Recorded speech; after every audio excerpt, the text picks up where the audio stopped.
from the 11th of April, Canadians entering the United States via the land border for more than 30 days will have to register at the border. The Canadian government has also revised its advisory saying electronic devices may be checked, and if people refuse to share passwords, they could be detained at the border. In fact, border movement has caused a lot of anxiety among Canadians because they are used to traveling freely to the US, and many are unaware what documents they should be carrying. But for further clarity, let's go across to Vancouver. Maha Siddiqui has been tracking the finer details for us. She joins us live currently. Maha, take us through the details of the Canadian government's revised advisory. Well, Parmeshwar, already we were seeing that the number of car trips to US from Canada had gone down because of the threat to sovereignty of Canada, as well as the current trade war that exists between the two countries. The numbers had dipped significantly, 23% drop in the month of March as compared to the previous year, the same month.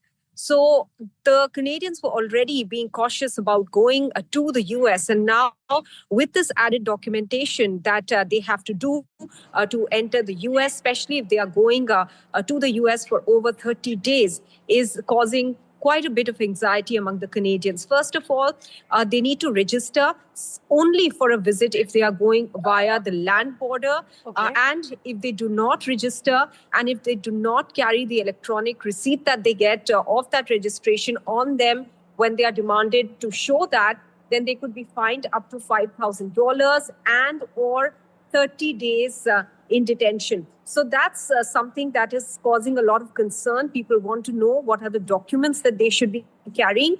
Meanwhile, a lot of immigration lawyers are raising awareness about this issue. They are saying if people from Canada are going to work, say, in the US, then they should carry a letter of intent with them. They must carry this electronic receipt of the registration. If they are flying, then an I-94 a receipt is already electronically generated, and that they should have it on person as well.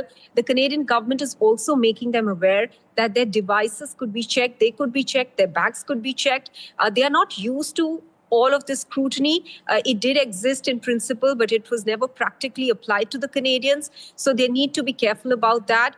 You can refuse to share your password for an electronic device, but in that case, you will not be allowed entry into the US is what they are being told.